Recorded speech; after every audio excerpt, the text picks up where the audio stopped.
Yo guys, what is up? It is Mastaris here. I'm coming at you with another constructive video here on Halo. Today we're going to be taking on the topic of the unlock system in the current Halo, and what I think would be one of the best unlock systems to have for Halo 6. So let's get started right away. As we all know, in Halo 5 right now we have the REQ system, which is a system to randomly unlock nearly every single item in a game. This REQ system was criticized in Halo 5 and likely featured changes in Halo 6, which will make it, of course, better for us gamers. Hopefully, at least. But I'm pretty sure it'll happen. So, Halo 5 is one of the games right now to have started a system of having free DLC, but with a microtransactional system on the side for customization and weaponry. All these stuff are purchasable with in-game credits or real money. And there are some other games which are following up on this system and or making their own little twist on it. You have Titanfall 2, which has an identical system to Halo 5, and soon Battlefront 2 will have a very similar unlock system to what Halo 5 has right now.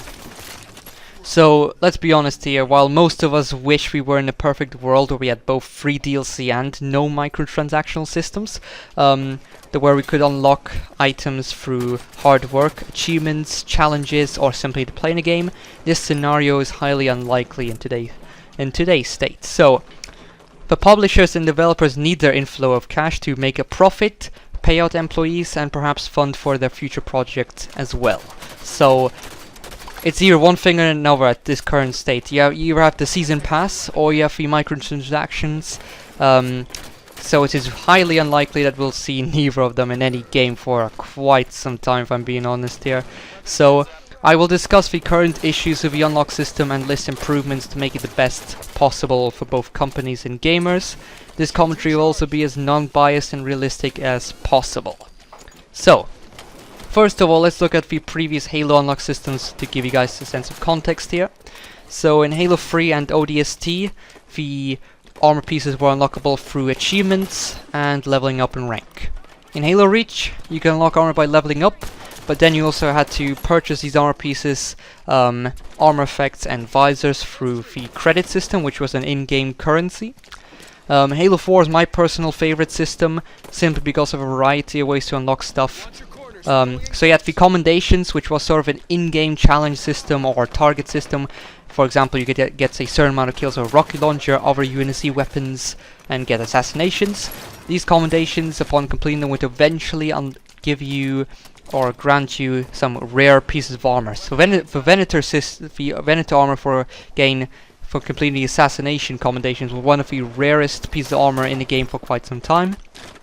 You also had the legendary achievement for completing the campaign to get the Mark 6 armor. And then of course you could simply level up to unlock stuff as well. Then we come to the current unlock system, which is Halo 5. All unlocks are available via the REQ system, apart from the Mark 6, the Mark 6 Scarred, the Helios Grill, the original version of that of course. You had the Nightfall armor as well, now the Achilles armor set and some emblems. For some reason they decided to make a lot of emblems unlockable via commendations, but for some reason they not include armors inside there, which is a mistake on their part, but whatever, that's a different thing, it's not really relevant here. So let's discuss now the current issues of the Halo 5 unlock system that I have personally identified, and of course others as well. So there are a large portion of items, there are a lot of armor sets, skins, etc., and bloody visors. There's literally, what the hell, I mean, look at the visors. Why are there literally 10 or 12 different variations of the same color, just a slightly different tone? It's like 12 different blues. Like, why? Anyway, so it can take a lot of dedication and grinding to get the cool legendary gear you want. There are no such thing as currently vehicle REQ packs, cosmetic REQ packs, or armory REQ packs.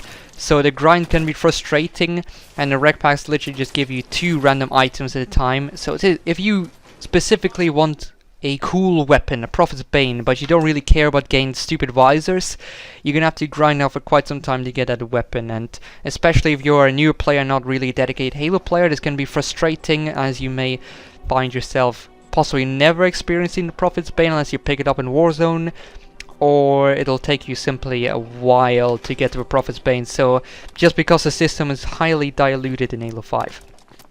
So all the items are luck based and require grinding. So a reward factor for obtaining high level gear and weaponry is no longer there. In previous Halos such as Halo 4, we got the Venator armor for completing the assassination commendation. It was one of the rare armor pieces in the game. If you equipped it, people, they won't necessarily respect you, but they would know that you've worked your ass off to get that armor by grinding out some assassinations. And of course there's some even rarer armors than Venator for completing some sort of Spawn Ops challenges and multiplayer challenges together, so that was pretty cool. But yeah, if you got out pieces, you definitely worked hard to get those, so that's pretty good. That was pretty good, but unfortunately such thing does not exist right now, so her reward factor is definitely not there. So having a super rare armor that required skill to get was a rewarding feeling and made you kind of feel unique on a battlefield. Meanwhile, in Halo 5, anyone can eventually have access to all armor pieces apart from the pieces which I previously mentioned, like Achilles, etc.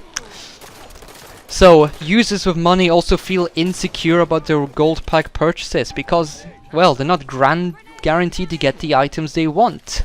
They can get some shitty visors, they can get a loadout weapon variant they don't necessarily want, or they could get some rubbish rare armor.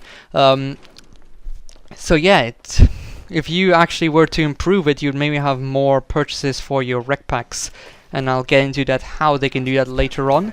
However, at the end there is one good thing about the REQ packs which we can at least be grateful for in Halo 5, or, you know, quote-unquote lucky at least, compared to some other games. I'm not going to mention those games because I don't want to have any beef, but once you unlock the items you'll not see them in the packs again. Say if you get, for example, the Mark 5 armor, you'll never unlock it again because it's always there. You're never going to get a duplicate because in some games, as I said, I'm not going to mention them, you get bloody duplicates and it's get really annoying, and your chance of unlocking everything is next to none unless you actually pay a lot of money.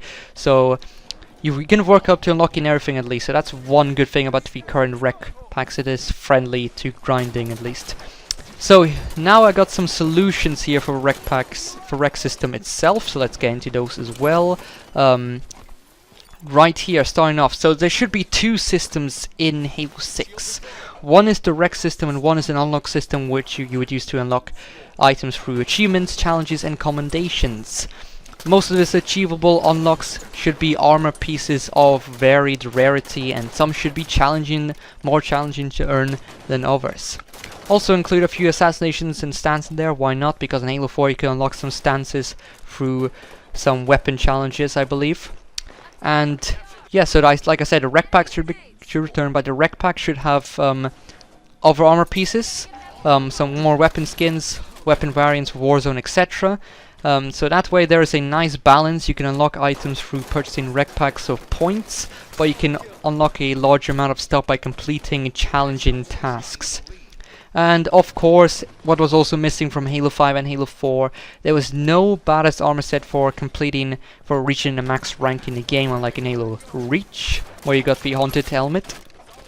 And so I think for Halo 6 they should add some armor sets you could specifically for getting to a max rank and over high ranks as well.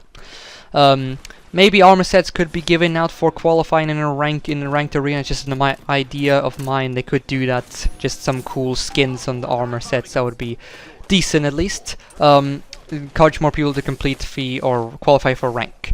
Then you also could have more types of REQ packs, which a lot of people have mentioned this throughout anywhere on the internet. So you could have, so these are my personal ideas. You could have the Armory REQ pack, which would earn you or grant you vehicle and gun REQs.